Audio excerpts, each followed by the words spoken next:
to the big British castle. It's time for Adam and Joe to broadcast on the radio. There'll be some music and some random talking in between, and then eventually the whole thing will just end.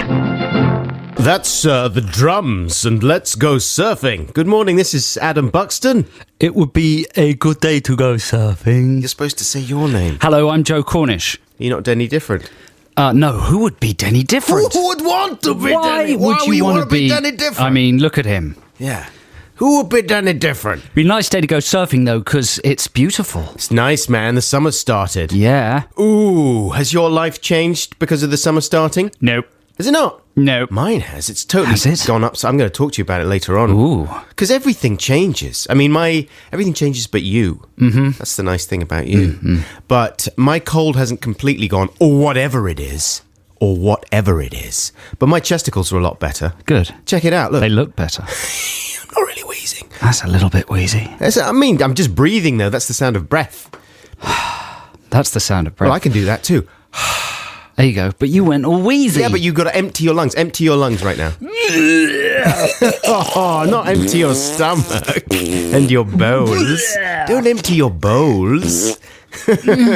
Now, come on. You've got to clean it up now. Oh, now look what's happened. Oh, no. What? What's going on?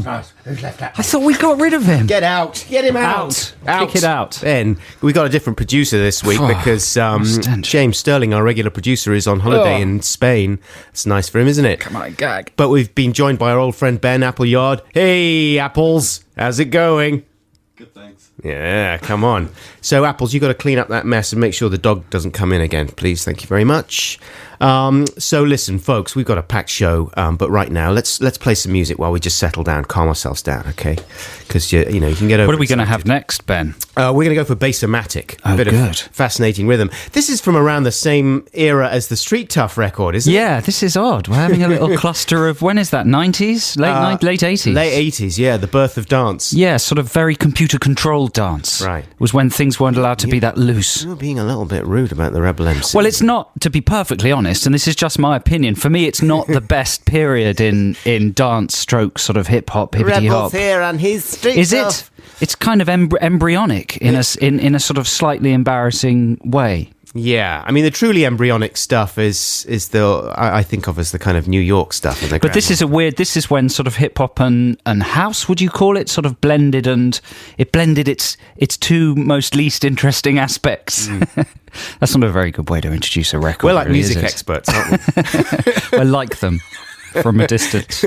We like them in that we're humans. So listen, here's a really bad record. This is Bassomatic with fascinating rhythm. It's a good record. Hit it. Here we go. Yeah, that was Bassomatic with fascinating rhythm. Funking heck. That was amazing. This is Adam and Joe on BBC Six Music. Happy Saturday morning. It's been a difficult start to our second show. Why? Well, I was sick all over the you were floor. sick and then the dog came in. And then the dog came in and then we played that. I liked that. It's been a little puddle of stench. Well, listen, what if Johnny Bassface from Bassomatic was sat at home? He regrets it. And he was listening to that and you were all rude about it and he would be like, oh, thanks very much. Oh, no, they're not playing this one. What about my new material?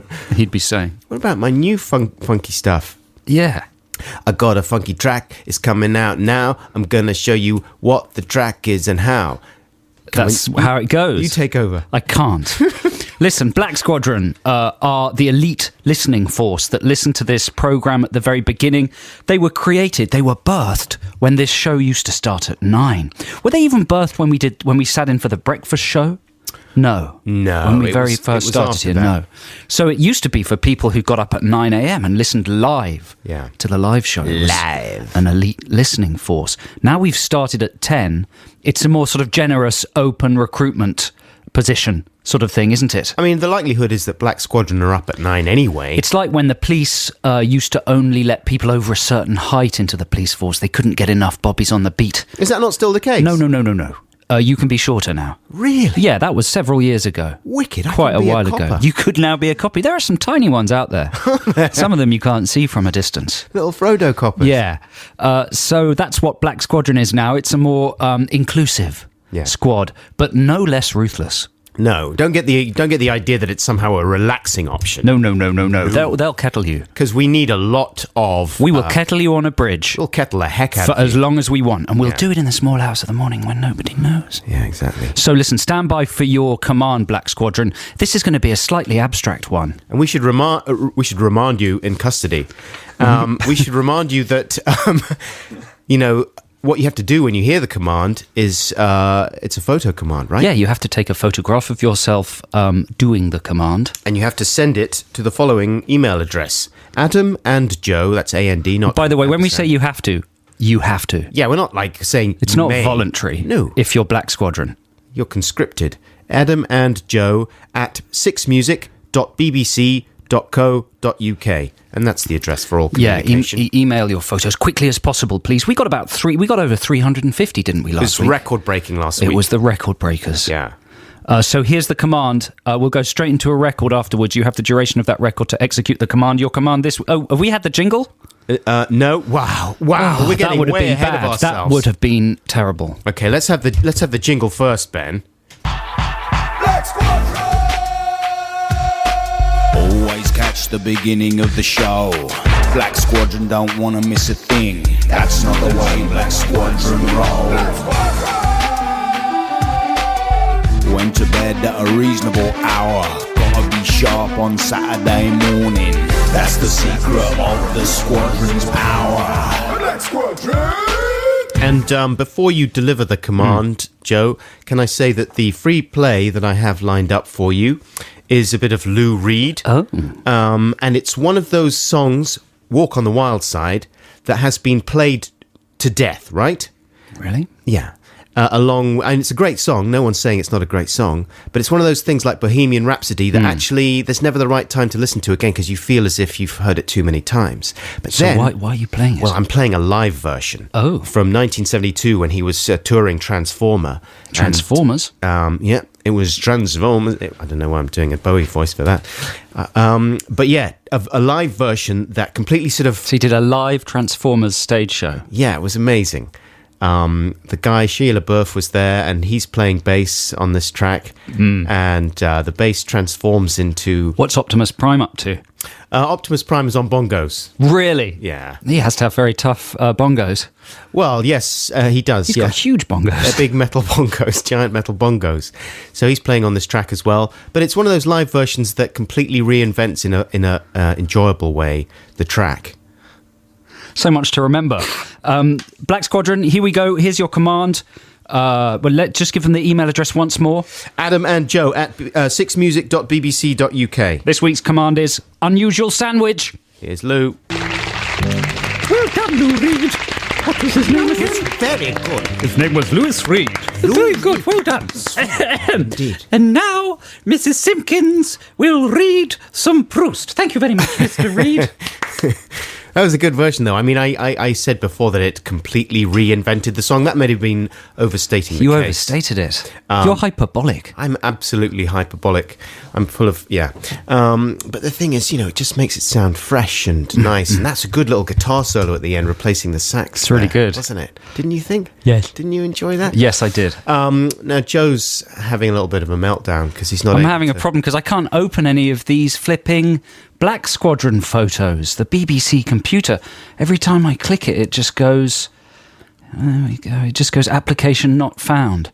But Tom, who's our backup man, he is doing a brilliant job of selecting some and printing them out. He's very busy, so bear with us. We've had a lot of responses. There are some very unusual sandwiches coming in. I mean, I'm guessing they are. Yeah. I can't see any. We saw one, didn't we, that happened to open... We saw one that was just a little child sandwich. A child with a piece of bread on his tummy. That is an unusual lying sandwich. on the kitchen floor. That is a very unusual sandwich. But we'll come back to this in a second. But before then, Adam, go. Go. Go. Go. I was hoping you might have a meltdown about Go. pictures. 3, 2, 1. Like have a real action. massive hissy and fit. action.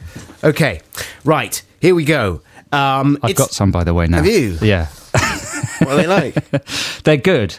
But hang on, he hasn't written the name on it.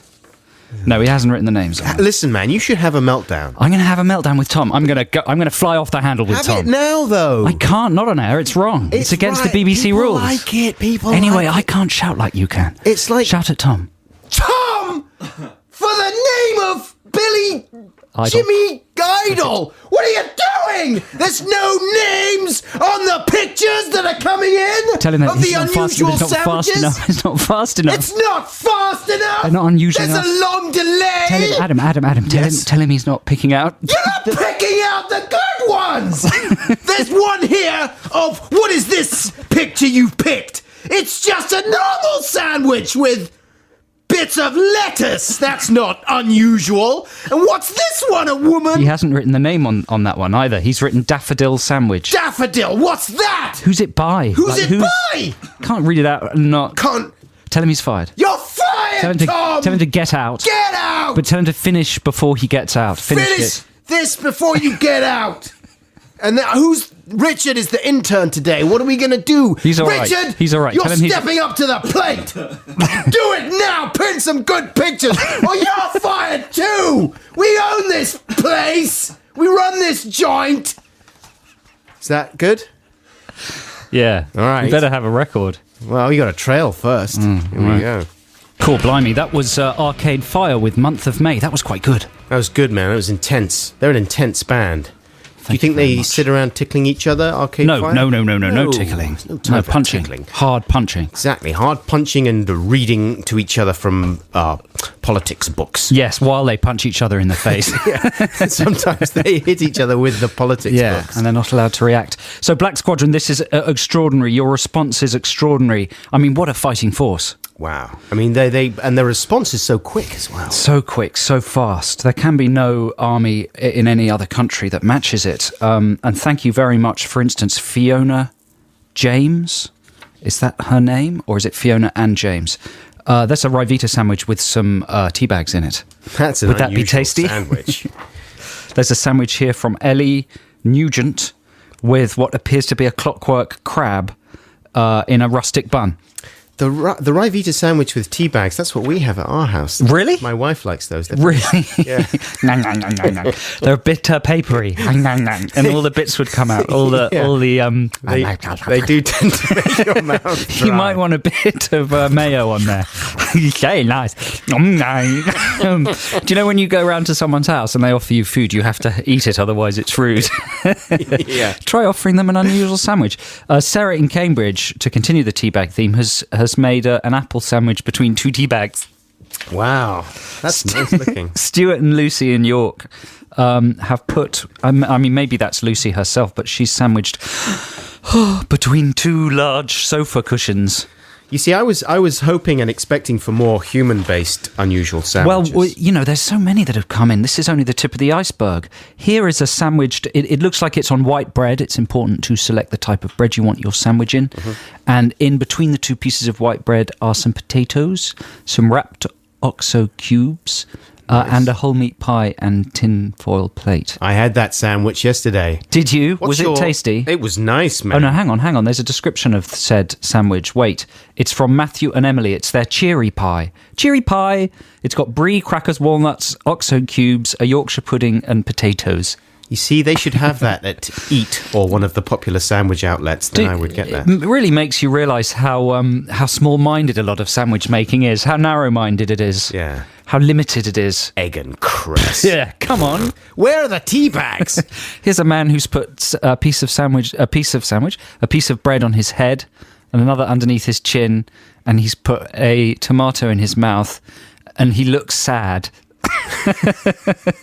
His name's Dan sandwich. in Bethnal Green, a Dan sandwich. Thanks very well much done, Dan. for all those, Black Squadron. We could just talk about these for the whole show. Let's do that. Would that be good for 3 hours? Well, I think Describing unusual sandwiches. we'll talk about some other stuff for a little while and then go back to the unusual sandwiches. But before all of that, it has just gone 10:30 and it's time for the news. The sandwiches are still coming in, the unusual sandwiches, so we should stand down the Squadron, otherwise this will go on all day. And it'll start to ruin people's weekends, because the Squadron, once they've got a command, they can't stop doing it. No, exactly. They need to have a voice of authority tell them to relax. Yeah. So let's have the jingle, Ben, please. Black Squadron! stand down, your work is done. You've earned yourself a nice warm bath and maybe a nice little bun. There we go. And don't forget, you'll be able to see all those unusual sandwiches on bbc.co.uk/blogs/Adam and Joe. Is it all of them, or is it a selection of the sandwiches? All the ones that are fit to print. Yeah, the nice sandwiches.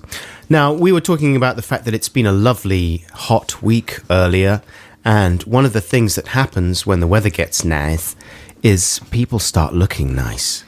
They start wearing less things.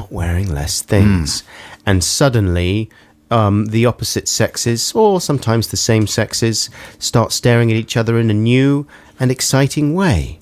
I don't know if this happens to you. I mean, I think it happens to men most often. That's a generalization, though. But, you find yourself responding to certain primal urges and seeking a mate and checking out that mate and making sure that they would be a nice mate.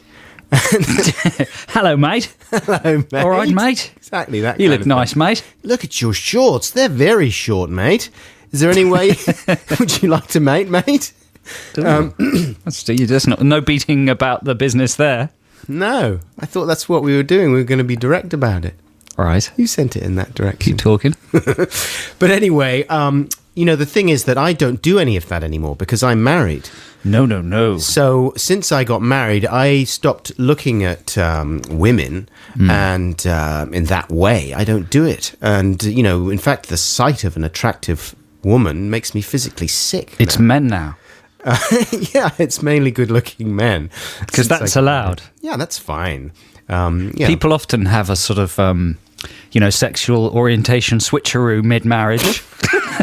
Once they've got the family in place. Do they often? Changed my mind. Sorry, love. Switcheroo. You've been watching that film by Todd Haynes.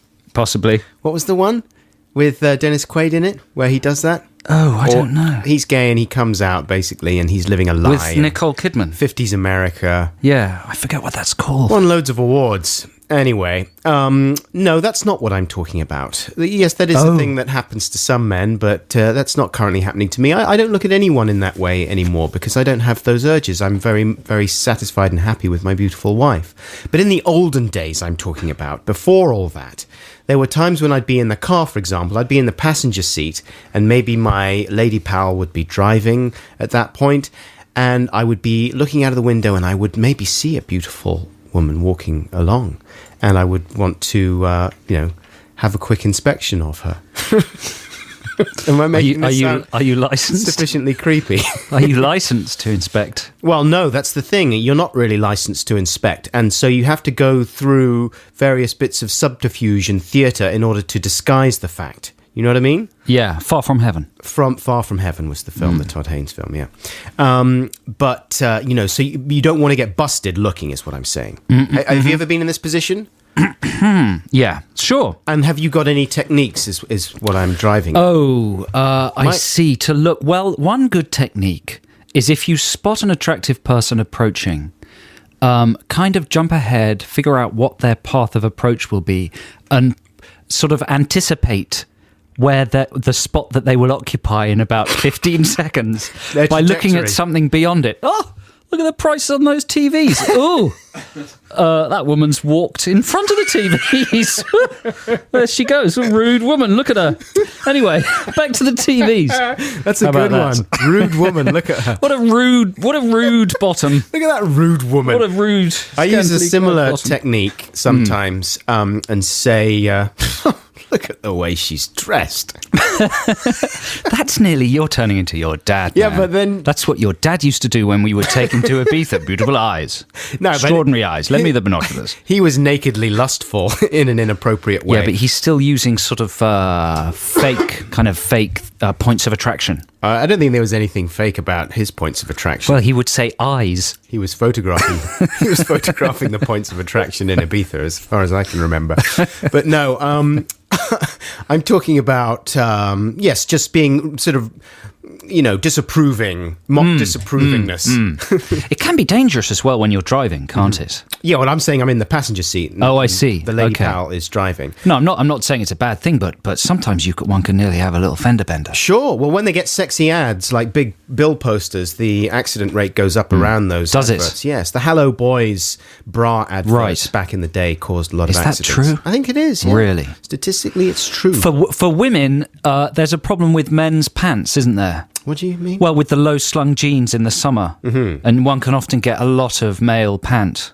And it gets them very hot. Is that what you're saying? I don't know. I think it must be unattractive for them. Oh, right. As The a man, I find it quite unattractive, especially when you're cycling and the person in front of you hasn't really hiked their trousers up, and you can get quite a lot of hairy crack on display. Yeah.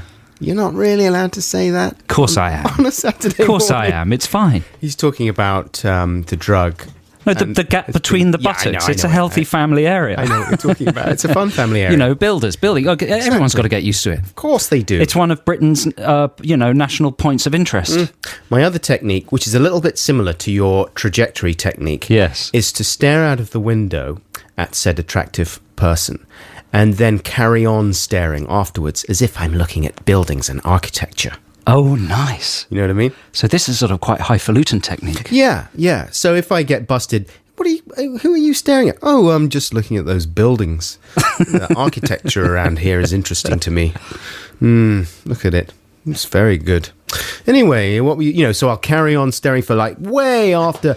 Are you looking at that woman? Oh, no, he's not. He's looking at the buildings because the woman's gone now and we're just passing buildings. Are we asking listeners for their techniques? Well, this isn't necessarily a Text the Nation subject, but I certainly wouldn't mind hearing if anyone else has got any top tips. Yeah, sort of summer problems. Summer problems. That's the tip of the iceberg for summer problems. Adam and Joe at bbc.co.uk is the email address, or our text number is 64046. And I'd like to apologise for my earlier comment. I shouldn't have even mentioned it. I don't think it is a big problem. Well, I'm going to apologise just in case. Okay. Can't be too careful at the castle. You can't. I mean, yeah. Here's one of my favourite bands. This is Metronomy, and this is out on Monday, the 11th of April. You can't. Yeah, I was just going to make it worse. But I stopped myself. Going back to the... Yeah, okay. This is from their third album, The English Riviera, also out on Monday. I haven't heard this before. I say they're one of my favourite bands, and I have not heard this before, but I just like them. They're good. Here we go. This is the look. What's I that liked... thing called? It's called a wakukik. Is it? Really? Yeah, no. A wakukik. A wakukik. I would believe that. A scrapey thing. Scrapey thing. I liked that track the more I heard it. But it's stripped down. I mean, it's so stripped down, it's practically nude. They had to hold themselves back. Sometimes that's the hardest thing. Restraint. You don't want to over-egg it. It's like the exact opposite of the Go Team. It's hard. It's like when you're drawing a picture and you have to tell yourself when to stop. Right. Because if you draw one too many curlicue, Exactly. you might go down the toilet tube. Right. Stop putting too much shading in. And then what I do is, in the end, I get frustrated and I just have to colour the whole thing in black. Really? Just to make it a black square? Yeah, make it a Of big fury. black square. Black square of anger. But that's why you are who you are. who you are. A black square of anger. Listen, this is Adam and Joe on BBC Six Music. Thank you very much for listening so far. Here's a free play from me. This is by Magnetic Man, and the title is Mad, asterisk, asterisk, asterisk, asterisk. So you'll have to use your imagination to figure out what that word is. Book. Here's Mad Book by Magnetic Man. That's Magnetic Man with Mad, asterisk, asterisk, asterisk, asterisk. He's magnetic. He's Magnetic Man is an electronic music project consisting of dubstep producers and DJs Benga, Scream and Artwork. They met in the late 90s in Croydon.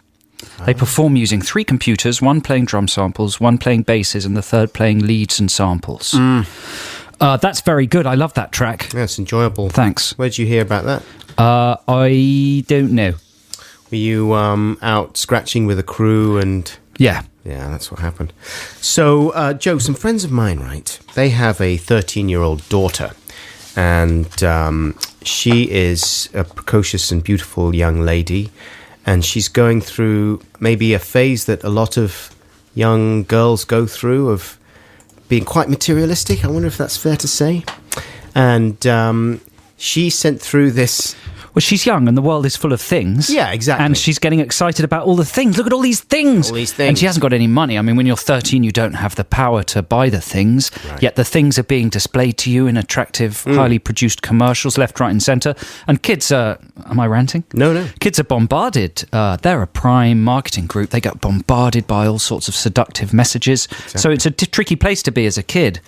So I think we can have every empathy for this young lady. That's true. You know, there's an entire industry designed to try and attract her consumer desires. Yes. Right? But the problem is that her parents are not particularly wealthy, so that it's not very easy for them just to lavish upon her all the things that she desires. Everyone's a victim. You know, and that's a thing that's common to a lot of people, isn't it? Anyway, very common. Check out this email that she sent to her parents shortly before her birthday. I think it would have been her 14th birthday, maybe her 13th birthday. Here we go. I've filleted a tiny bit of it, but I mean, this is the tip of the iceberg.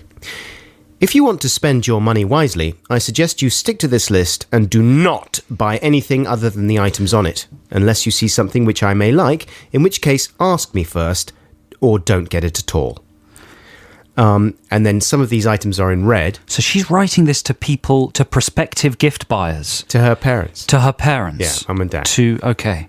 Because she's sick of, like, getting stuff that she doesn't necessarily really quite like. Right too. And she wants to, and you know, she's doing it as a favour to her parents as well, because she doesn't want them to waste their money on the wrong present. She wants to avoid that situation on birthday day where she has to throw the present right back in their faces and then storm out of the room. She doesn't want that. She seems the more you describe this, the more sensible she seems. Right. Why waste the money? Target the money very specifically. Exactly. If we're going to do this, let's do it right. Let's do it right. That's what she's saying. You know, there've been a lot of sad occasions in the past where it hasn't gone right. Let's do it right this year.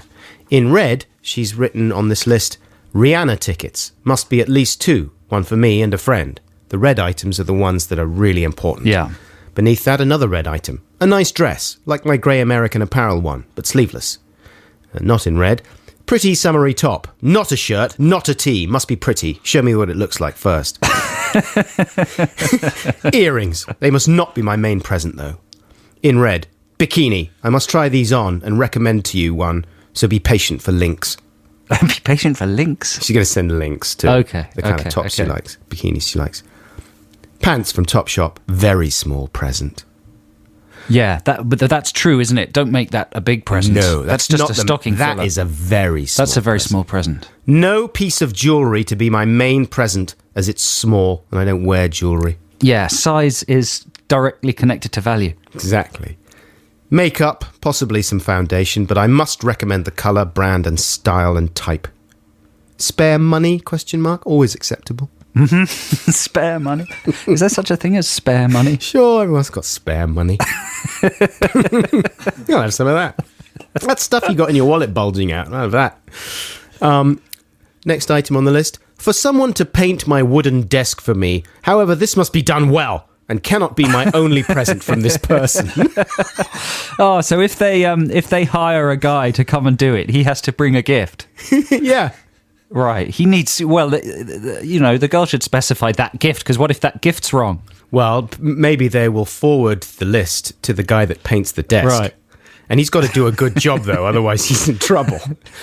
Next item. To be allowed to have the whole cupboards and put the towels, etc., in the chest of drawers in my room and move that into the spare room. Is that a present?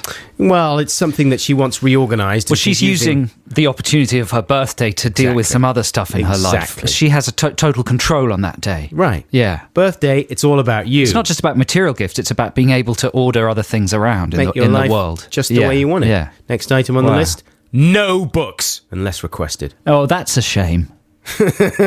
What books, just by definition of being books, are just not worthy of being a gift? Yeah, they're like a chore. A book's a chore. Oh, thanks for getting me a book. Not all Why don't you just knee me in the Julies? Thanks, Mum. Book. That's a shame. And then final list, also in red, this is an important one. Fish. Must include...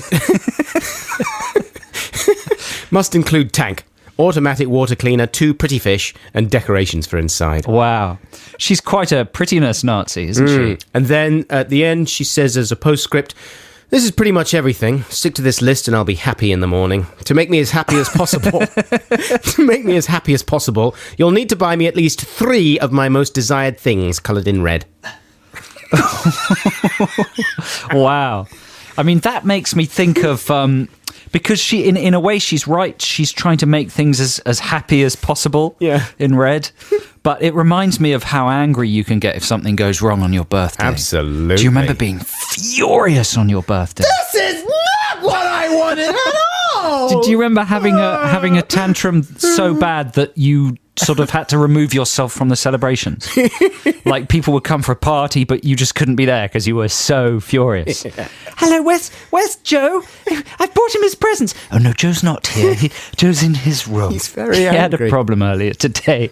He's not coming to the party. He might come later if he gets better. Did that ever happen to you? Yeah, I'm sure it did. Sure, it happened to me. Oh man! Wow, what a list! What an extraordinary lady. I've got all that to look forward to, of course, because I have a young daughter myself. So hey, it's the top of the hour. It's 11 o'clock. What happens now? Wow, we should play some kind of a song. What have we got? Here's the Kings of Leon with King of the Rodeo. What is he saying? Who taught the Rolos? Yeah. Who taught the Rolos? That's a poorly educated Rolo. That's a bad Rolo. What's he doing? Who taught the Rolo? He's got a good way of singing, that guy, hasn't he? I mean, he's really invented a whole new way of delivering stuff in there. We were just thinking there, listeners, in a few weeks we might do some Song Wars action. And we were thinking that would be a good topic for Song Wars, like invent a way of singing. An entirely new style of singing. Yeah, because the thing about the Kings of Leon is you recognise them immediately from his vocal style. It's completely unique, isn't it? Yeah. And that's a valuable thing in rock if you can be recognised purely by the sound of your voice. So a good Song Wars thing to do would be to do a song each which had a particularly unique vocal style. We try and innovate a brand new vocal style. What if we did the same song so that it's like a control, you know? How would we do that? Would it be a cover? Yeah. So if we got maybe a karaoke, that's a good idea. Karaoke backing track or something. Make it easier as well. Yeah. Let's do that. That's a good idea. And what he does there as well in the Kings of Leon song is not only does he have a weird sort of yippy way of singing, he does stuff structurally and in terms of delivery that's quite weird as well, doesn't he? They're a good band. They are good. They get slagged off for selling out all the time. Not by me. You know what I mean? Not by me. Not by me either. There's a weird video of them on YouTube playing at Reading a few years back where apparently they just hacked off. They're having a bad gig and they just throw the song. Have you seen that, Ben? And they just play like an incredibly bad version of one of their songs deliberately and just sort of playing weird notes all over the place and singing out of tune. That's cool. At first I watched it and I couldn't figure out if someone had dubbed over it to make it sound deliberately bad or if it was them just being weird themselves. It's quite perplexing. I think you can find it if you search for Kings of Leon worst ever live performance or something. So listen, that fascinating email you just read out, Adam, before the song from your young lady friend, we forgot to mention that is the subject of this week's Text the Nation. Yeah, and it would be sort of messages that you have sent that you regret sending, maybe? Really? Or is it furious birthday fury? Birthday fury. Yeah, that's Is it birthday fury? Well, yes, it is now. Let's have a think about it. Let's play the jingle and we can have a think about it while we hear the jingle. Okay, this is a new jingle. It was sent in, the backing track was sent in, I think, by Chris Cairns, our old pal Chris Cairns here on the show. I think he's sent in stuff before. And he sent a kind of Cuban version of the Text the Nation jingle, which he invited me to sing over. And I just played it to Joe and he was looking a bit worried and he said, "Oh, I think this might be racist at the top." So have a listen and see what you think, listeners. Text the nation, text the nation. But what if I am too busy to text the nation? Or I don't want to text the nation? He doesn't have to go ahead and text the nation. Okay, but what if I am using the email to text the nation? Is this a problem? No. It's We're confused, in case you haven't gathered that already, listeners. We're not sure what accents are okay or not. I mean, sometimes we do our very accurate Australian accents. I checked that Australian accent this week. I did a live gig at the BFI and there was some Australian people in the audience and I checked with them and they said were fine. They were fine, but they don't represent all Australians. Yes. Some Australians might get annoyed. I asked them if they did. They said they did. And so today we're testing the waters with the Cuban accent. Yeah. It starts out sounding faintly Jamaican is the problem there as well when I started doing it. Yeah. So it's- that's more your problem than anyone else's. That's true. Yeah. But I think I rescued it when I did the grotesque kind of Speedy Gonzales Mexican accent. So the subject of Text the Nation is going to be birthday disasters. Birthday fury, right. birthday disasters. Get your stories coming in. 64046 is the text number. The email is adamandjoe@bbc.co.uk. Please send us things. Yeah, we'd really like to hear from you. And also later on, we're going to have Retro Text the Nation. Well, is that in the show or the podcast? I can't remember. We do it in the live show now as well, yeah. Do we? Because generally that's the way it works, is that we don't get so many emails for the current Text the Nation subject. Then they build up during the week. And I'm gesticulating here and Joe's imitating my gesticulations. It's good gesticulations.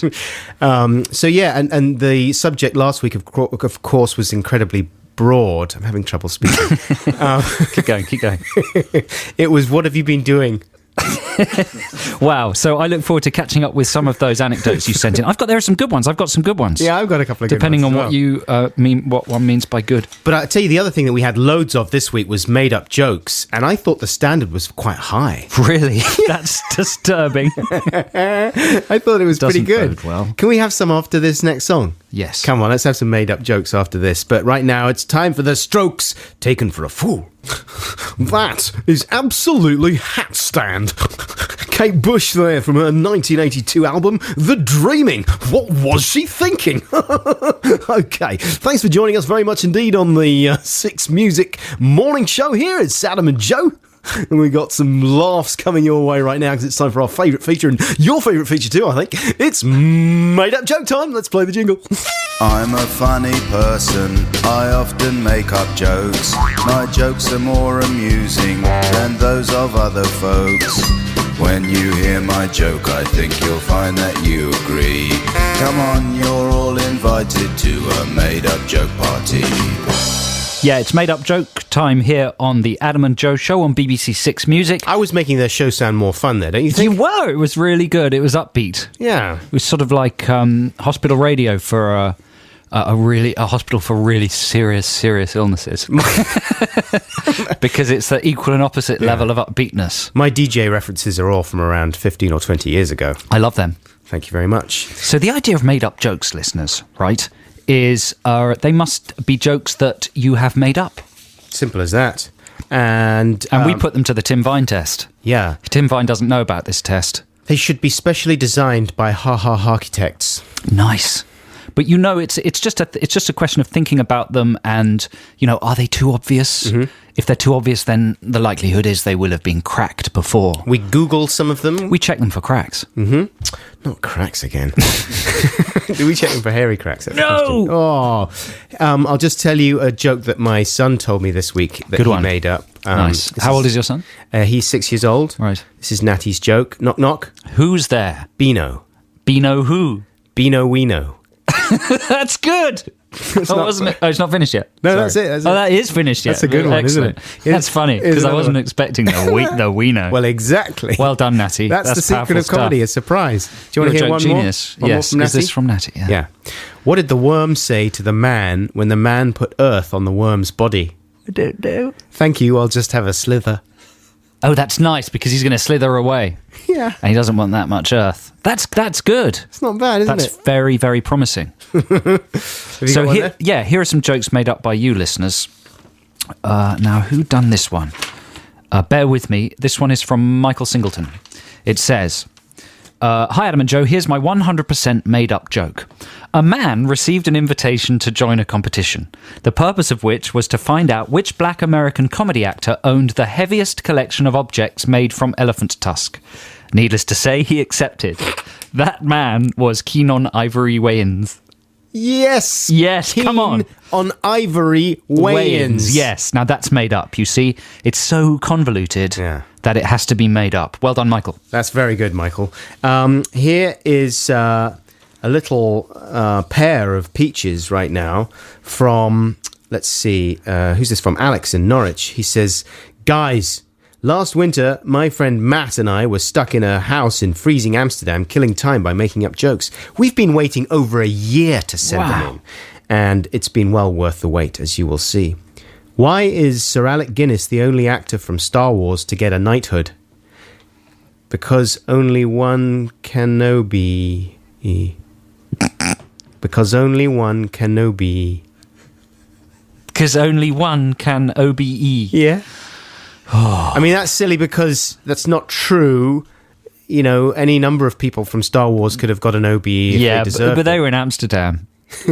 But that's pretty good. Why is Sir Alec Guinness the only actor from Star Wars to get a knighthood? Maybe they were overexcited. And here's the other one. The other day, I walked into a London pub to find Burt Reynolds puffing away on a cigar. I cried out in disgust. It's smoky and they've banned it. That's good. That's good. That's really good. Who's that by? Who's that by? Alex in Norwich. Superb. Here's another sort of Star Warsy one. This is from Richard in the Forest of Dean. What is Obi-Wan Kenobi's favourite fragrance?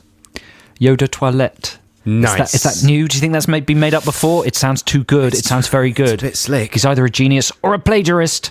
Here's one from Gordon Cameron. This is a conversational one. Here's my made-up joke.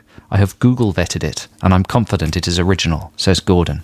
Hey, I'm talking to you. I like the conversational one. Hey, did you know some people use feather-filled sheets as bedding? Oh, I didn't know that. You reply, duvet? And that's probably very old, isn't it? Even as I say that loud, that's probably very old. Duvet, that must be old. made. That must be old. Oh, I should have figured that out. Here's one I'm from embarrassed. Jamie Rowland in Kent. He says, this is a joke I made up about a year ago. I was most pleased. Why does Ronnie Corbett's wife get embarrassed when they go clothes shopping together? Oh, this is good. I like this one. Because Ronnie always gets a little shirty. Now, is that new as well? I'm starting to feel that some of these might be old. It's tough, isn't it? Because when they get really good and they're really succinct and nicely done, you sort of think, they're not mangled enough. You see, what we'd really like, listeners, is for you to send in your joke, but also tell us the story about how you made it up. The provenance. Yeah, because the more information we have, the more we can tell if you are lying.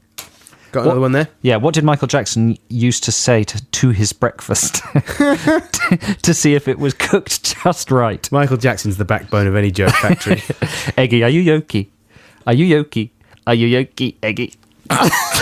I read that one. That's Keith from Paisley. Yeah, I read it and I thought the opposite.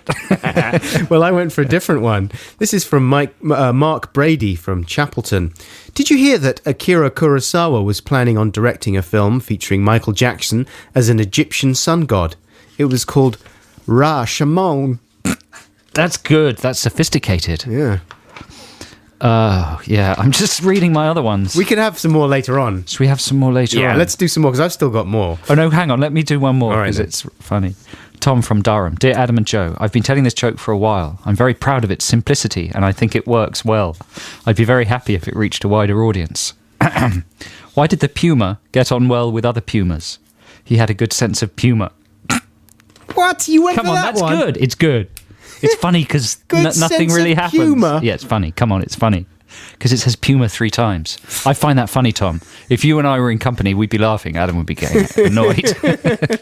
All right, here's a free play right now. This is the Feelies, and they were around in the early 80s. This is from their second album. You know the film Something Wild, directed by Jonathan great Demme? film. Yeah, and there's a scene where they go to a school reunion, and there's a band playing on the stage there, and that band was the Feelies. And they were playing covers of, I think, a Monkees song and something else. But anyway, this is them covering the Beatles track, She Said, She Said. Enjoy! That's the Feelies with She Said, She Said. You're listening to Adam and Joe here on BBC Six Music on a Saturday morning. Very nice to be with you, listeners. Bit of housekeeping we should do right now. A few people have been asking us why we don't feature in the Six Music TV ad campaign, and they were wondering if we had been excluded for any particular reason. It was just bad luck. We were invited to be in the campaign, but we weren't around at that point, sadly. But I wonder if there's any way that we could be digitally added or something. You know? There is. I mean, it would be expensive. George Lucas But the way you style. do it is by digitally adding us. Right. That's how you digitally add things. Do you think it's worth it? Because, I mean, I'm Yes. sure a Yes, lot of yes, people yes, are yes, it very is worth angry it. that we're not in there. They'd have to pull it. Right. They'd lose a lot of revenue because they Sure. probably paid money. Maybe BBC internal market. And then they'd have to digitally add us, which means they'd have to probably motion capture us. So we'd probably have to be flown out to Giant Studios in Los Angeles to be motion captured. That's the best studio, isn't it, Giant It's the number one studios. Yeah. And then they'd have to put us in there. So it would be expensive, but it's doable. Well, we'd very much like that to happen. So if anyone knows anyone, then can you sort it? The other thing was that last week we were talking about the Wonderful Wonders of the Universe series and riffing on the contents therein. And we were making references to Mr. Cox being called David. I called Professor Brian Cox David. I've got a friend called David Cox, and I messed up. The name slipped in my head. And so I misnamed him just once during that link. And then they used that misnaming for the trail. Right. They played that trail where I misnamed him over and over again, so maybe they didn't notice that I'd Rubbing it misnamed in your face. I got confused while you were talking about it. I was like, Brian Cox, isn't he the actor? Or Ronnie Cox? But we were excited to get the following email from Chris Holt. It says, Dear Adam and Joe, it is with great sadness that I write this email. I am the writer and director of the episode of Wonders of the Universe that you so mercilessly savaged on your show last week. How dare you mock some of the most interesting and moving television that has been made in the past 10 years? He probably would have liked you to have read that out, Adam, in a furious voice. How dare you? How dare you mock some of the most interesting and moving television that has been made in the past 10 years after slaving away in some of the most hostile, uncomfortable and freezing locations in the world to create wonders, and then to be savagely critiqued by two men you once held so dear is the final and fatal stab in the heart. Do you think it's easy working with the mop-topped professor? Well, do you? Do you? Only kidding, chaps. I heard it on the podcast on my way to work. It was so funny, I nearly cried orange juice. That's a nice expression. Wow. Haven't heard before. Thanks a billion, Chris Holt. Wow, that's so nice of you, Chris Holt. Thank you very much. And really sorry to call Mr. Cox David right the way through. And our resident illustrator here at the Adam and Joe show, James Hood, has done a wonderful illustration of that nonsense parcel. I hope James is going to be sort of illustrating the contents of the shows, or at least the highlights as he sees them, every week, and that's something that you can see on the blog. Is this image available on the blog? Well, it will be after this show. The address for the blog, incidentally, is bbc.co.uk/blogs/Adam and Joe. Simple as that. And has he made you look any more handsome this week? He has. I complained that he'd, caricatured me in an unflattering way, which is possibly, makes me incredibly, unfeasibly vain and pathetic. No. But as a result, he has capitulated to my pathetic vainness, and James has given me a chin. Thanks. Not only has he given you a chin, but he's made you like a hunky spaceman. He's drawn us floating around in space. Yeah, he's given me a six-pack. A six-pack through and your a sort of a spacesuit. codpiece.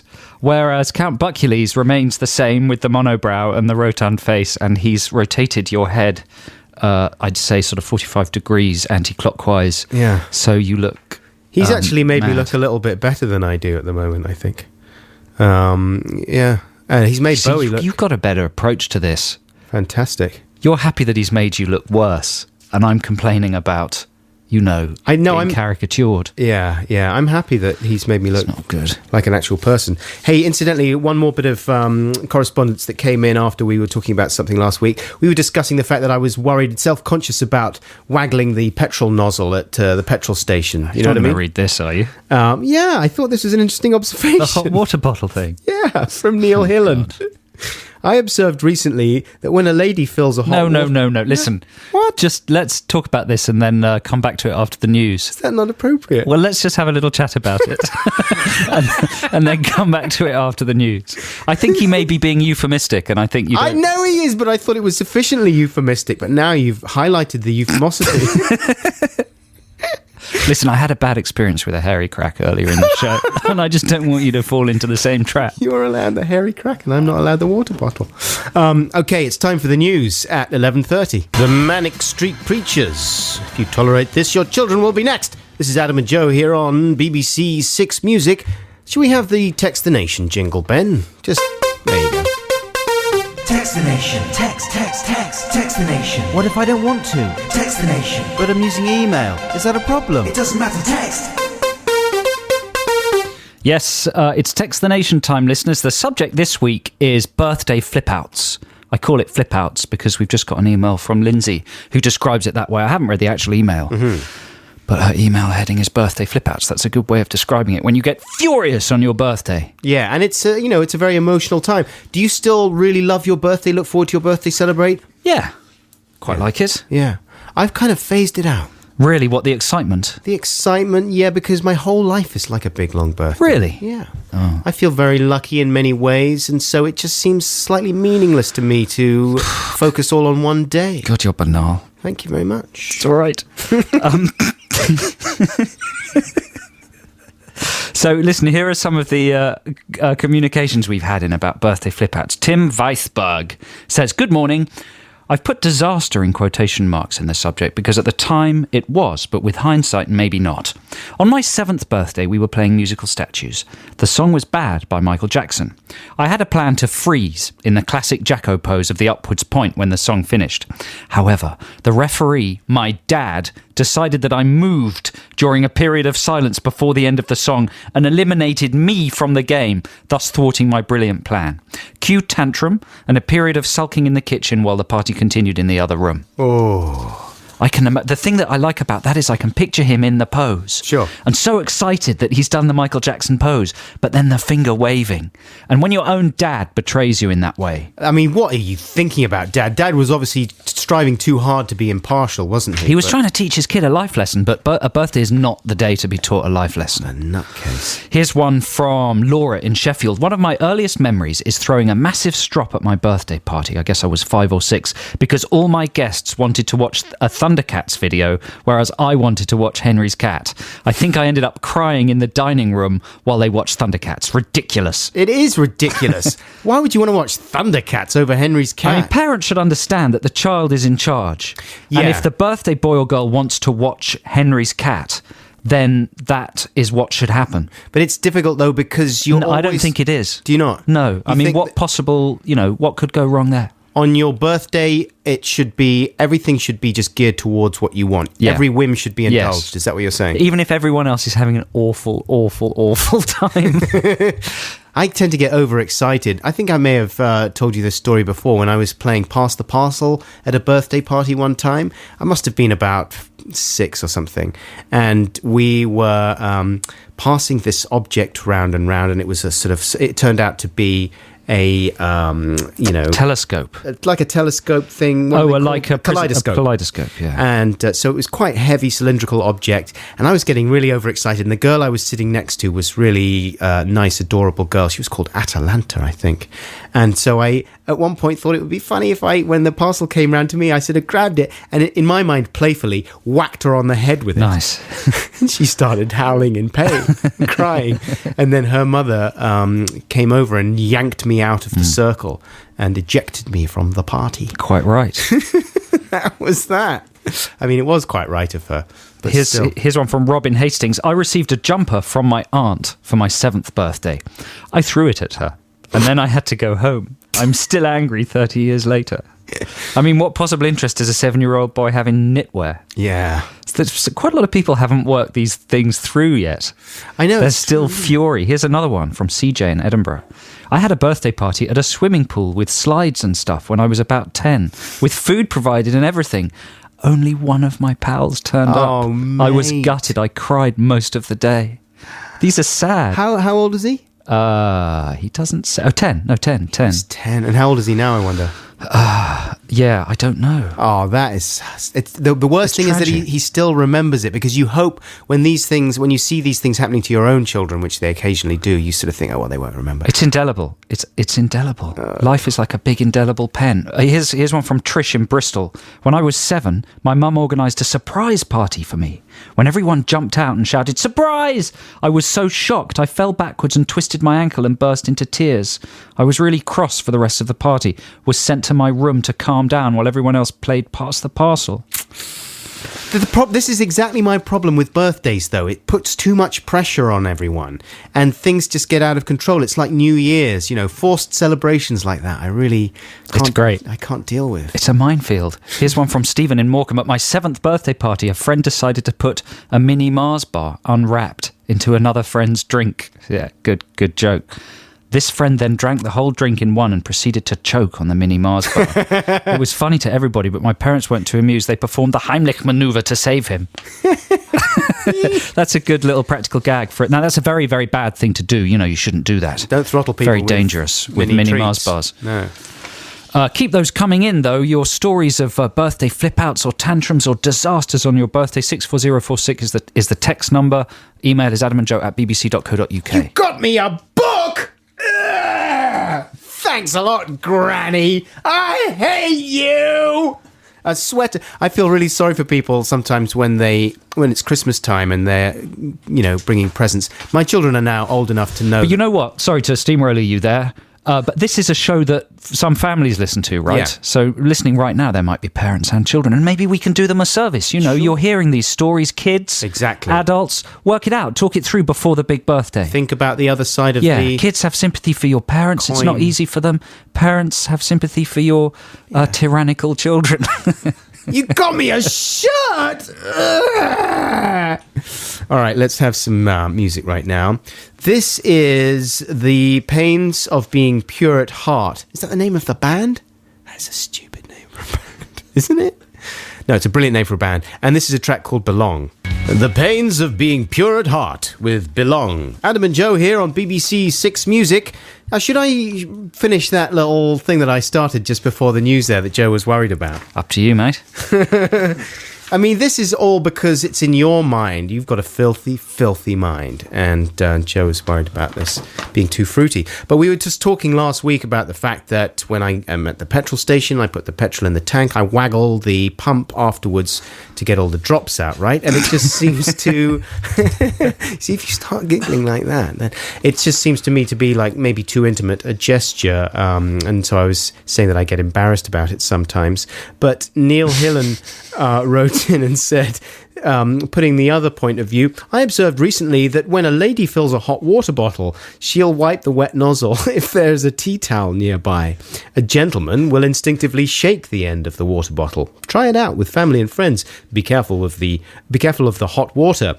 LTS, what does that stand for? Laters. Yeah. Neil Hillen. What's the problem with that? What's the problem with that? What's the problem with There's that? no problem with that. Why be any different? Problem-free, any different. Why any different? What's the problem with any different? Now, earlier on, Adam, you were talking about methodology for looking at ladies in the street. Oglefun. Oglefun, if you're with a friend. Ian Oglefun. Yeah, Ian Oglefun. Yeah. So if you're, and this is when you're with maybe your lady partner or your man partner, and a sexy person comes along. You don't want to get busted looking at the sexy person. Yeah, and these are techniques for pulling that off. Mm-hmm. And I was saying earlier on that, sometimes I pretend I'm just looking at buildings. And some of you clever listeners have sent us in your techniques for doing this. Here's a text we got from Will. On the Will? On the train, looking at attractive gents is easy using the reflection from the windows. They just think you're looking at the view. Do you ever do that? All the time. And then it can be terrifying when their heads turn and they look at you in the reflection. Bongo! Because you're double caught. The reflected ogle. Delightful. Ian Oglefun. Here's one from an anonymous texter. My method isn't to avoid the issue, but to tackle it full on, with a sense of overt masculine conviction. Yeah, I was looking at her bottom. And what? What? Thus having a certain degree of control in the relationship. That's no good. Success rate is 50-50.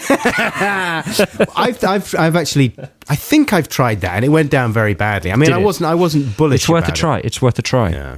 Here is one from Stephen Kirkham. The key to avoiding summer problems is a good pair of sunglasses, but not just any pair. They need to be mirrored so that your eyes cannot be seen through the lenses, and wrap around so that even someone side on to you can't see what you're looking at. Or a Pope mobile. That's just creepy. With smoky glass. Just a big... Yes. Or what about an umbrella with a sheet over it and eye holes punched in it? So you're just walking, because then you can get quite close. And if you put some feather dusters through it, then you can actually sidle up to someone and tickle them. Or what about wearing just one of those big giant character costumes. This is getting quite unsettling. Walking around. That's what they do at Disneyland, isn't it? They're all just staring. Hey. Goofy's having a bit of Ian Ogle fun. Here's one from Stephen Hall. I do a combination of the trajectory anticipation and the carry-on staring. But if I think I've been rumbled, I do a preemptive strike by saying something derogatory to my fiancée about the lady that's passing by. Example, ugh, why is she dressed like that at this time of the day? It's a bad example to young girls. That's exactly what I do. That's good. That's clever. Crafty. That's a good one. Look at her. Well, our daughter is certainly not going to be showing off quite so much midriff and booby section. Midriff? It sounds like a department store. Midriff and booby section. In a way it is. Will be closing in 10 minutes. So please make your way. Oh dear. Listen, here's another one from Eric in Bournemouth. Exit. When I get caught looking at an attractive lady person I'll start this again. When I get caught looking at I started it yet again. Third time lucky. Edit for the podcast, Ben. Edit. When I get caught looking at an attractive lady person, before they say anything, I immediately ask them if they have a sister called Sue who went to college in Dublin in 2006 because she looks like her and we used to be great friends. That I think it can't works. Eric in possibly Bournemouth. work. No, that's good. That's just a naked, come on, chat up line. Yeah, and... It's ridiculous, though. You'd get instantly busted. And finally, here's a brilliant tactical approach from Ibrahim Shah. He says, one of my favourite techniques to surreptitiously observe an attractive member of the opposite sex is to stand near them, openly stare slack-jawed, and let the drool flow freely. This deceives them into thinking there's something else wrong with me. They never suspect a thing. That's it. End of story. Case closed. Thank you very much for all those. Is this your free choice, then, Joe? Yeah, what is this now? Yorkston? Oh, yeah, this is James Yorkston. He's a fence collective person, and this is a very lovely song. He collects fences. Kind of thing, yeah. This is called Summer Isn't the Same Without You from his album When the Ha Rolls In. And what's a ha? It's like a sea mist, a Scottish sea mist. Was that what you were going to say when I interrupted you? Well, no, I was thinking of a ha-ha, which is like a ditch. Oh, yeah. No, it's a sea mist. Anyway, this is James Yorkston. This is lovely. That's Buzzcocks with Lipstick, recorded for John Peel on the 18th of October 1978. That track, of course, went on to mutate into Shot by Both Sides by Magazine, didn't it, I think? Anyway, this is Adam and Joe here on BBC Six Music. And, Joe, you were away this week, so you didn't see Jules Holland's show. No. Later with Jules live, because he's got two versions of the show, right? There's a sort of live half-hour version and then a longer edited version, I think, that goes out later in the week. I think that's how it works. Anyway, he had a jazz combo on there, the McCoy Tyner Trio, and he was very excited about the fact that the McCoy Tyner Trio joined us in there. Do a bit of Jules. I can't do something very well. I just trio. So the trio were playing, and they were like, the main guy, I guess McCoy Tyner, I don't know much about them, I'm ashamed to say, was there on the piano, and he was grooving away and getting really into it, and they were doing their jazz thing. And then after a couple of minutes, it felt as if maybe they should be winding up the track because there was still one track left to be played. Elbow, I think we're going to play the show out. And this is live. This is going out live. Live, yeah. And so they cut wide to Jules kind of stepping in there and stretching out his arms, getting ready to say McCoy Tyner Trio, ladies and gentlemen. But the McCoy Tyner Trio they were still playing. You can't stop them when they start. They were getting really into it, and it kept on seeming like the song was winding up. It would be like do do do do do do do do do do do, and then he would just carry on. I used to do that in my head. Like do infinite songs. Did you ever used to do that? Yeah. I used to do that in my head. I used to have fun doing that, and yeah, exactly, doing little chord progressions that sounded like they were like they were resolving. Yeah, but then do do doom. That's fun to do. And Jules was completely flummoxed, so they would cut back to McCoy Tyner doing his thing, getting really into it, and then they had a few shots of like the drummer looking over and sort of going, "Are we not meant to be wrapping this up?" Oh my God, what happened? Cut back, but McCoy Tyner was just playing his piano, his eyes pretty much closed. He was absolutely not going to take any direction from the studio manager. Jules is a jazz pianist himself. Yeah. Presumably, he'd know how to deal with this. I know, but he was clearly so in awe of this guy. He was really excited to have this jazz legend on the show that there was no question of him stepping in and just winding him up, And so, but it was obvious every single person in the studio was thinking, he's got to stop now because the show's finishing and Elbow have got to play the song out. And so eventually, Jules Holland just had to start shouting over him, saying, "McCoy Tyner, ladies and gentlemen, thank you very much." And the guy on the piano was sort of thinking, "Hey, what are you doing, man? I'm still jazzing. What's going on here?" But he had been jazzing for Do you know a what very I would long have time. done? What? I mean, the piano and the stool are probably on wheels. Just push them out. Push them out. Either push them out, or there's probably a proper jazz way to do it. Jules would have got his emergency piano interceptor out, got his own piano. Well, he could have started playing along, and then someone should have pushed him next to the other piano. Yeah. And then he could have sort of taken over it's like some sort of war games type computer thing. He would have taken over the piano thing, and then... Or he could have sidled up to him on the keyboard and just gone, doodly-dee, bonk. Yeah, exactly. Very good, thank you very much. I had a similar thing the other day when I was doing a live show, right? And I was interviewing this director, and we were interviewing him about his music videos. But he was very keen to show a short film that he'd made. And we didn't really have that much time, and we wanted to focus on the music videos. We had a lot of other stuff to show, but he was really insistent. So in the end, I sort of said, "Okay, well, I tell you what." And we were on stage at this point, live, right? And I had the short film on my computer, and he'd made me transfer it across before the show, even though I had no intention of showing it. And he said, "Well, let's just have a little bit. Maybe you can play a clip." So I was like, "Yeah, okay, I'll play a little clip. It's a great film, but unfortunately we don't have time to play much more than that. So I'm just going to play the first minute or so." And how long was this short film? It was 8.5 minutes or something. So long enough. And I just, as good as the film was, and it was terrific, it was a little on the serious side, and not to say pretentious, but pretentious a little bit. And so I knew that the audience would just zone out a bit if I played the whole thing. So anyway, I fire it off, and as I'm playing it, he's saying, "Just let it run to the end of this scene when they're in the cafe, okay?" I was like, yeah, fine. I'm sorry, I can't play the whole thing. He's like, "Oh no, it's okay." And so then I reach across for the stop button on my computer, right? And he grabs my hand. No. And he whispers in my ear, No, don't stop it now. Don't stop it now. Let it play. If you stop it now, it won't make any sense. Let it play to the end of the next scene. And then, the bit where they're in the forest, it'll be fine."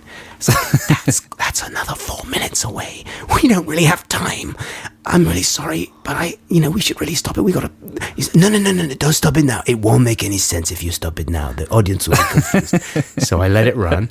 And then I'm reaching for the space bar again after this has been playing for like 6 minutes, and the audience is thinking, "I thought you were just going to play 1 minute of this." He reaches for my hand again.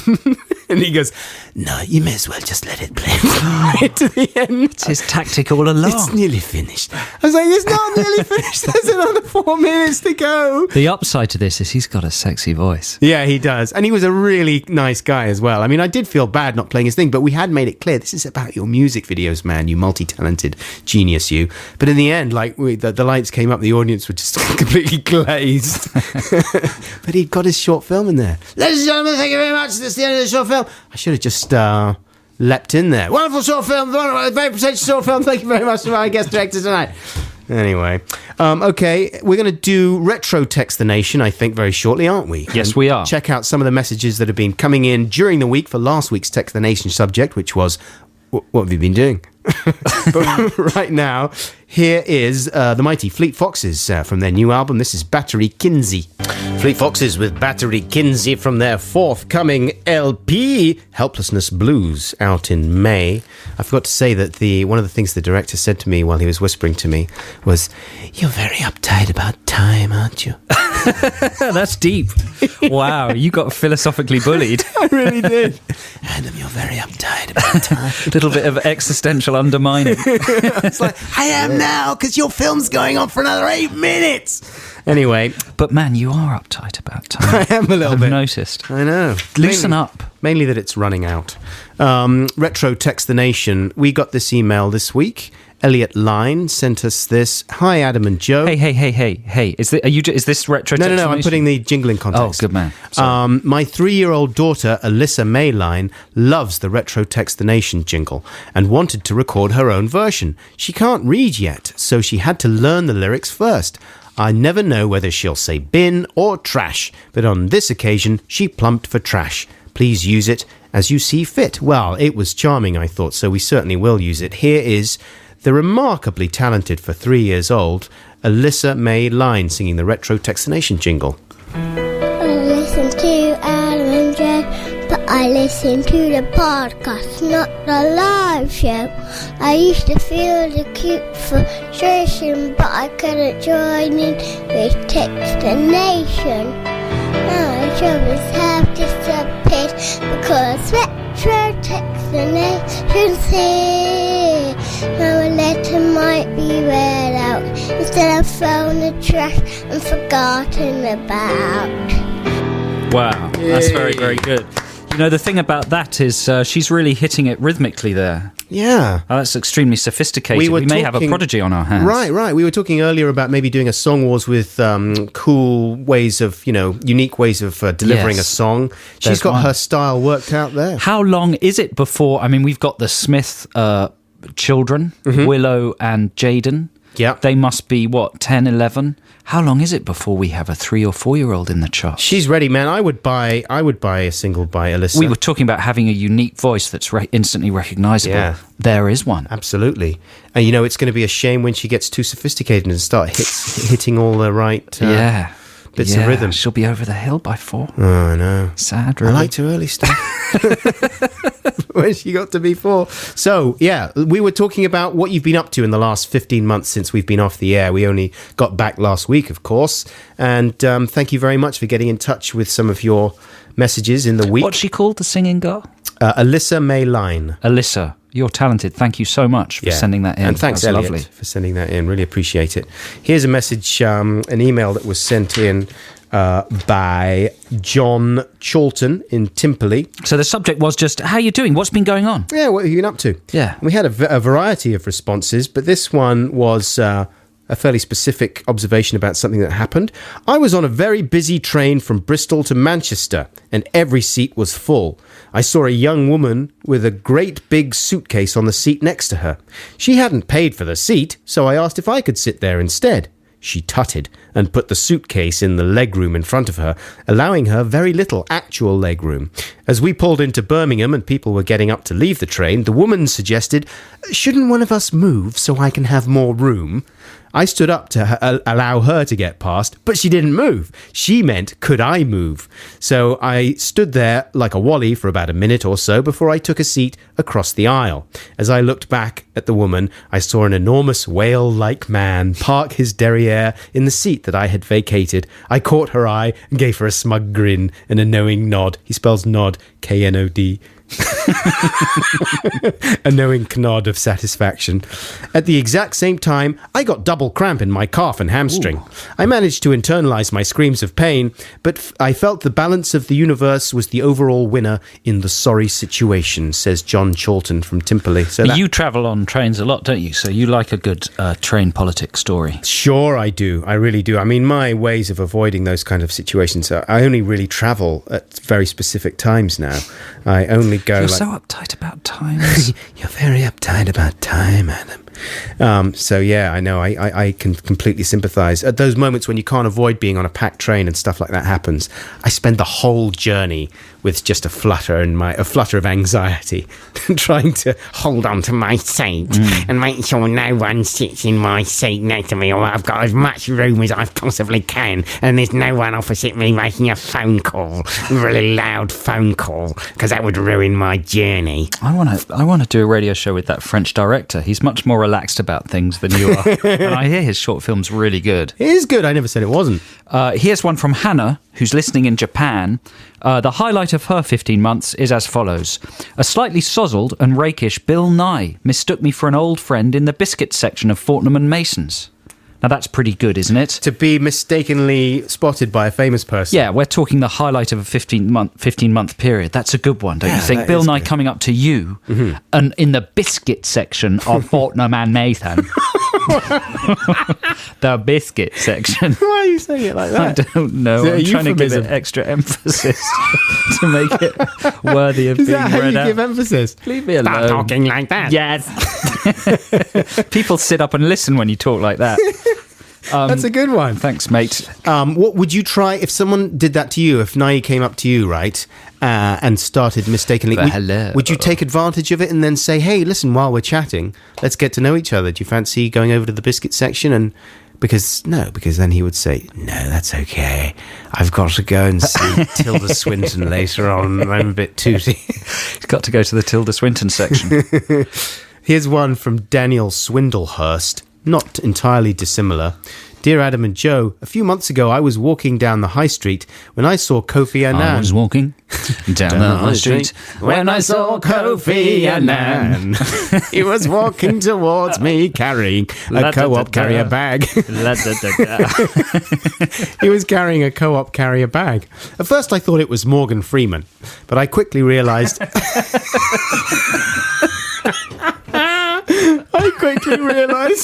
it was the former UN Secretary General. Do you think Morgan Freeman has that a lot? Yeah. My God, it's Kofi Annan. Oh, no, wait, it's just the sonorous-voiced actor man. I nodded to him. Kofi nodded back. I should point out that I live in Geneva and Co-op is quite a high-class supermarket over here. I don't think it's got anything to do with the British one. Love you, bye! Kisses and hugs from Daniel Swindlehurst. What a story. Not to suggest that the British Co-op is any way down. No, exactly. It's very, very, very good store. It's thoroughly distributes salubrious. Its profits in a very equitable manner. That's right. Have you got any more there? Yeah, I've got more here. Hit me. Here we go. Here's a good one from Sam Hawkins. When I was walking, I felt a tickling sensation in my ear. It was the end of a cotton bud that had come off in my ear. It was black and gross. It fell out on a street corner. What? I just stood and looked at it in the gutter. I felt sick. Also, on returning to university after my Christmas, some of my sister's pants were stuck to my jumper. What? I didn't realise till I was on the tube, oh dear. Say that again. Some of my... What an email. Some of my sister's pants. I'm going to read the whole thing again. When I was walking, I felt a tickling sensation in my ear. It was the end of a cotton bud that had come off in my ear. It was black and gross. It fell out on a street corner. I just stood and looked at it in the gutter. I felt sick. Also, on returning to university after Christmas, some of my sister's pants were stuck to my jumper. I didn't realise till I was on the tube. Oh, dear. Does he mean like a section of the pants? No, just a pair of pants. I suppose static electricity. Well, some of. They'd got stuck. No, some of my sister's... Well, she has more than one pair of pants. He's got more than one pair of pants stuck to his jumper. No, some of... It is slightly weirdly written, but no, it's just one pair of pants out of many pairs of pants. So he doesn't just mean like the gusset was stuck to his... No, he doesn't mean that. But it's been a tough year for Sam Hawkins, so well done, mate. It's good that, I mean... I can just picture him standing on that street corner looking down at this little black cotton blood being... And little did he know that on his back, simultaneously, is a pair of pants. Goodness knows what else is going to be coming out of his body. Have you got any more? Yeah, sure. I've got a very concise one. Actually, no, I'll leave that one. There's Beth from Oxford says, Dear Dr. Buckles and Professor Cornballs, proper titles, we're getting there, thank you. It's not exactly a whimsical anecdote, but in the past 15 months, I've got married and become an auntie. My niece will have her first birthday in the summer. My husband has decided that we should start growing our own food, and we're rapidly starting to resemble Tom and Barbara from The Good Life. Beth from Oxford. Wow. That's a good one. I thought it was just functional. Yeah. It was nice, It's pleasant. Exactly. Things are going along nicely for Beth from Oxford. And Heather is even more concise. She says, my daughter went from 14 months to 29 months old. Heather. We've got to drum up more of these for the podcast, have we? No. We usually read out more in the... Oh, no, that was the old days. That's the olden days, yeah. My brain's when it was a going funny. podcast-only feature, because we're not allowed to have all that extra content. Of course. Although we do have some extra content in the podcast, and that's why you should download it. And thanks to everyone who downloaded it and propelled it to number 1 in the iTunes podcast chart. Woo!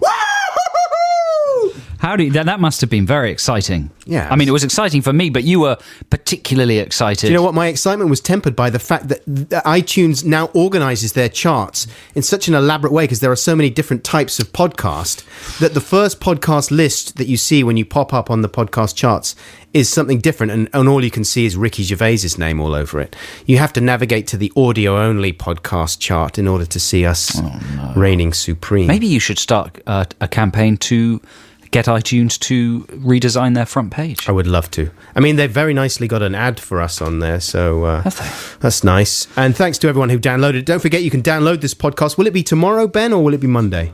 Tomorrow you can download the podcast of this program. Yeah, and thank you to everybody who obviously texted and emailed, no, not texted, emailed during the week with their retro Text the Nations. Remember, if you've got something to contribute to this week's Text the Nation theme, you can do so even after the show is finished. Disastrous birthdays. By emailing Adam and Joe at bbc.co.uk, and maybe your email will be read out in next week's Retro Text the Nation. One of the people that got in touch or communicated about this show last week was Thomas Dolby, the musical genius man. We're huge fans of Thomas Dolby and have been since we were tiny little nippers. Yeah, we got the chance to go and fool around at his house once in Shingle Street years ago. We did a episode of Vinyl Justice with Thomas when we went through his record collection and pounced about, and he tweeted about the fact. He remembered that we had done that when... That was very exciting to be tweeted by Mr. Dolby. Amazing. So if you're listening, Thomas, we love you, man, and sorry to play like one of your really old tracks, but it's a goodie. Here's She Blinded Me with Science. My head is full of fudge.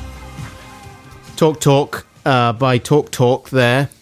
And this is Adam and Joe here on BBC Six Music. It's the news coming up, isn't it? Yeah, in a little bit. Yeah, so we've got to talk for like a minute and a bit. Well, maybe you could help me. Okay. I've been noticing that I'm not doing well at dinner parties recently. Oh, dear. Especially because it's such a politically turbulent time, you know? Right. And because talk of revolutions tends to dominate the table.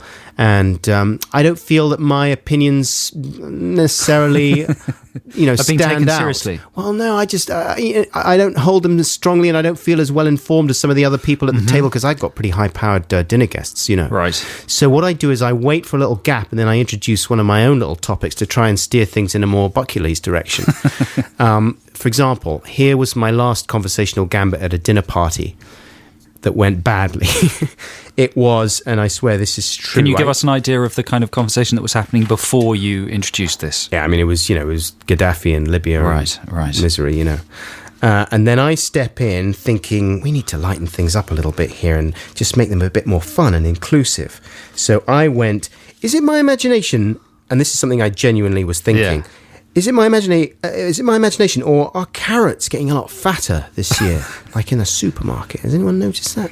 Like a much fatter carrots you're getting. It's Adam and Joe on BBC Six Music. It's just coming up to 12:30, and it's time for the news. They are, though, aren't they? Fatter. That's the wonder stuff with Caught in My Shadow. Saturday afternoon here on BBC Six Music. It's Adam and Joe. It's a lovely sunny day. Good one. The weather's getting warm. It's not quite shorts weather yet, I don't think. I think it would be a little bit previous to go, short, don't you think, Ben? Shorties. Yeah. I've been out of the country for the past week, but has it been very hot here? It's been really nice. But properly hot, 70s, 80s? No, not boiling, but just much warmer than... Shorty, have people been wet? I mean, they have, yeah, because you've discussed looking at bits and bobs in the street. Yeah, no, the clothes have been getting most scant. And shorts have been coming out. I tried it one morning, but then I gave up by midday. Did you? You're a short wearer. It's going to happen. Certainly, I'll be back in shorts in a bit. But listen, only early April. Should we do some more Text the Nations? I want to talk about the weather a lot more. No, I'm joking. Yeah, let's have the jingle.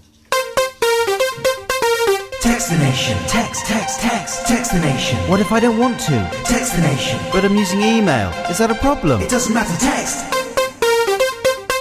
So we're talking about birthday flip-outs. Yeah. Sorry, mate. No, I was just going to say, maybe we should, because we people would send in their versions of the Text the Nation jingle, like maybe create a new backing bed. We had one earlier on in the show. We'd still very much encourage that if you're musically minded.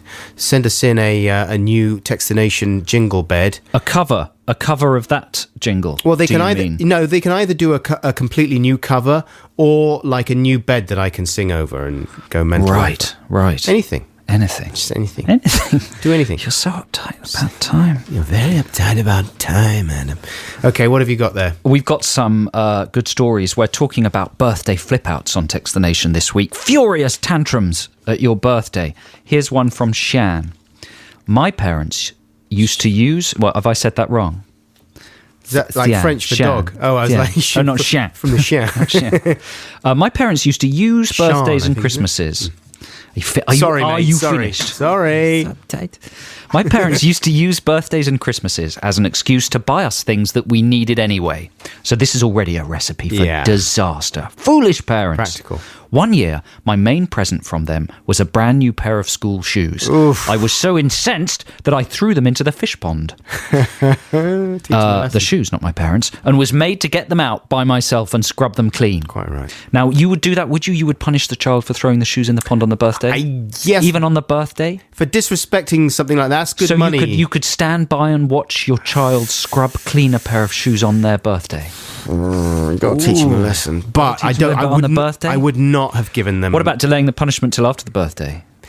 No, but I don't know. It's a tough one. But I would not have given them school shoes on their birthday, I think. How about this? Like, you have a birthday. What about you have a death day? So you anticipate the time in life when you will die, and you designate one day of the year, and on that day of the year, you're allowed to punish and bring misery upon your child. Yeah. Is that an upbeat idea? That's a fun idea. We discussed death days before, didn't we? Yeah, I'm sure, because it's an engaging concept that one day of the year, whether you know it or not, is your death day. And so it would be fun to have a little party. Have a little sort of misery party. Yeah. A gloom day. And just, you got license to moan the whole day. Have a wake. A premature wake. Yeah. Here's another one. This is a good one. This is from Rob in Birmingham. At my 7th birthday party, my sister instigated a game of Simon Says. As I walked into the room midway through the game, my sister suddenly said, "Simon Says touch Robert on the head." Instead of touching my head, a girl called Louise kissed me. Everybody laughed. This was too much for me to take. I burst into tears, walked up to my sister and punched her in the face. Oh. Soon after, my parents pulled the plug on the celebrations. Rob in Birmingham. Lamp. I mean, it's nice to reply, it's just an amazing love triangle there. The Simon Says come on from the sister, the kiss from Louise, the punch of the sister. Bang, bang, bang. Party over. It says quite a lot, don't you think? Yeah, it's hard to remember that mindset, though, when you're such a little ball of emotions that you can't properly express. And the kiss, I mean, that just blew the stack. Sure. Here's another one from Matthew in Croydon. On my 6th birthday, and it's interesting, all these happen around the 6th or 7th year. That's when you start getting sort of properly aware of the world around you, start empathizing a bit more. On my 6th birthday, I got a plastic golf set. My cousin selected a 3-wood and took a swing, catching me full in the mouth. Oh. Now, here's the interesting thing. I was instructed not to cry as, quote, "If you cry on your birthday, you will cry every day of the year." So I was stood in the garden in front of my... Yeah, well, just let me finish the thing first. Sorry. Damn. Whoa. I was stood in the garden in front of my whole party, trying desperately not to cry. A stiff upper lip, but a quivering bottom one. The pressure was too great. I burst into tears. There we go. So he was commanded. This is obviously an old sort of wives' tale thing. If you cry on your birthday, you'll cry for every day of the year. Have you heard that before? No. That's to toughen up his dad is saying that to him, though. Yeah. Son, if you cry on your birthday, you're going to cry every day of the year. You're going to be a crying girly man. Is that what you want? Is that a good tactic, though? No, that's no good. Terrible business. And finally... What I say is, with crying, because you do have to regulate the crying sometimes. Sometimes there's crying over, the telly's being switched off or whatever. Mm-hmm. And then I say, you don't cry about the telly being switched off. Crying is a valuable thing. You got to save it for when things get really bad. That's good logic. Like when if you break... Here's when you're allowed to cry. When you break something, one of your limbs, or if someone is really unbelievably horrible to you, if you're in a sort of Gossip Girl type situation. Then do you think it's healthy to encourage children to control their crying? to have some because kind of... you're telling them to repress emotion. Is that healthy? Yeah, well, no, I'm telling them to filter the emotions, to consider the nature of the emotions. Is that healthy? Yes. No, it's not. You're a bad father. Final text. Tom from Reading. At my 9th birthday party, I was bored and thought it would be funny to give Smarties to my cousin Will. It was well known in my family that food colouring and fizzy pop made Will hyper. He went nuts. He picked up a brick, smashed it through the patio window, claiming, "Smarties make me naughty." I got sent to my room for the rest of the day. So wait, he fed the Smarties? Yeah, thought it would be funny to give Smarties to my cousin Will. Well known, food colouring, fizzy pop made Will hyper. Went nuts, picked up brick through patio window, quote, "Smarties make me naughty." Will is getting away with murder. Smarties make me naughty, what do you want? I had to do it. Smarties made me naughty, shut up. Now that's a party. Okay, here's Yuck and Getaway. That's Yuck with Getaway. This is BBC Six Music. Adam and Joe here. Stay tuned because at 1 o'clock today, you're going to be joined by Liz Kershaw. Liz is in the house and she's going to be talking to Killing Joke frontman Jazz Coleman, the jazz man, the jazz expert. He's going to be in here sharing his fantasy party music choices with Liz. That's coming up in her show, so don't miss it. If you miss it, you're going to be very depressed for the rest of the day. You might even consider doing something terrible, and nobody wants to see that happen. So for goodness sake, stay tuned. 1 p.m. Liz Kershaw here on BBC Six Music with Jazz Coleman. Jazz, the bringer of jazz, the jazz man from Killing Joke, a very serious jazz expert. He's going to be here. That's not true. He's not a jazz expert, but he is serious. Actually, he might be he's multi-talented. He can turn his hand from classical music to all of the other music and anything he likes, and it'll turn out good.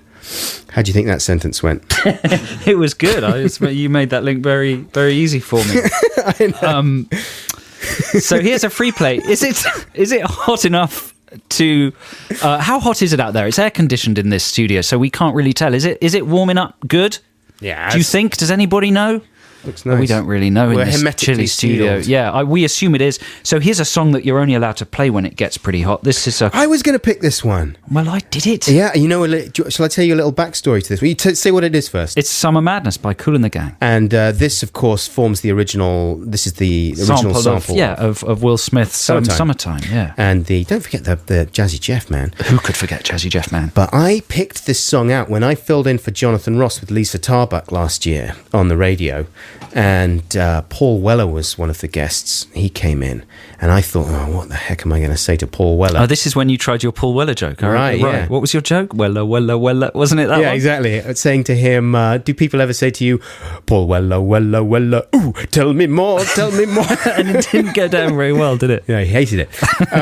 But one of the things, like I did so much research on the guy, because I don't really know much about Paul Weller's music. It's a bit of a gap in my music knowledge. And I did so much research, bought his albums, listened to his albums, read interviews with him, knew that he was a fan of this kind of music, so I deliberately brought in Summer Madness by Kool and the Gang to try and curry some favour. And he liked the track. He's like, oh yeah, Summer Madness, yeah, it's great, yeah.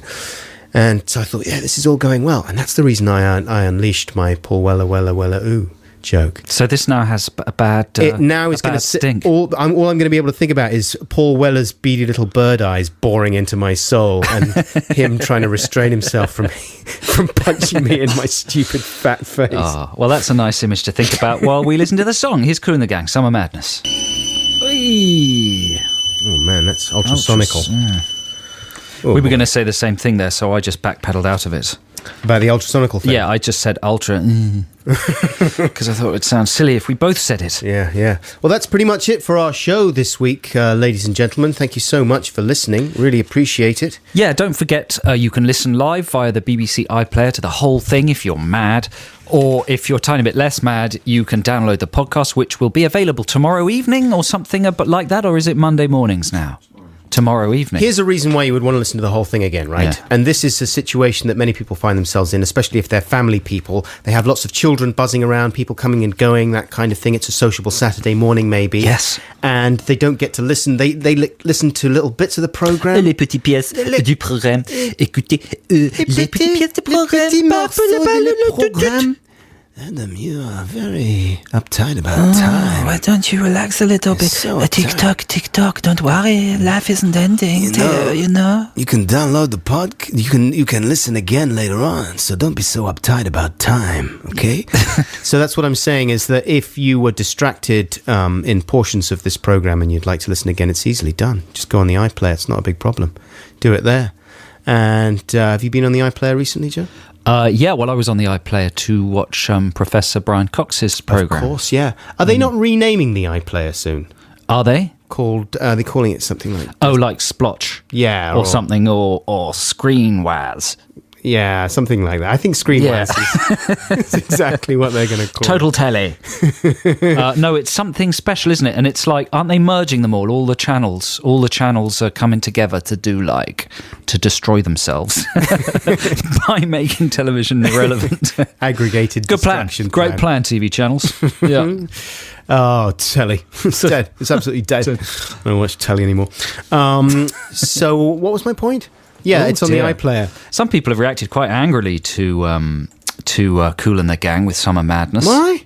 What a terrible and boring song, says somebody. It's like a cross between lift music, shopping channel music, and adult entertainment music. Oh dear, Matt's having a bad Saturday. Come on, what's Matt? Ask him what he's listening to. This is the thing, if people criticise, they have to put underneath what they would rather hear, and then we can judge them. You know what, Matt's punishment is he had to listen to it, and now it's put him in a bad mood. Oh, Sorry, Matt. Sorry, Matt.